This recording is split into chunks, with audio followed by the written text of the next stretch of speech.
If you've got a damp, shady and dark space, you might think that plants and urban gardening isn't for you.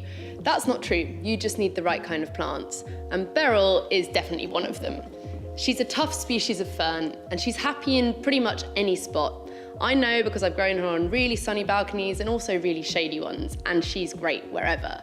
What you've got to do with her is make sure that you keep in mind how the different conditions you've got in your growing space affect her water needs. Beryl thrives in damp woodland conditions, so it's important to keep her soil moist, and a bright spot may dry her out more quickly. She's known as a semi-evergreen, meaning she sticks around almost all year, but will lose her leaves for a short time while she gains the energy for new ones to pop up. That happens in late spring, early summer, and it's nearly always gorgeous. Pet owners, you can be relieved too because she's non-toxic.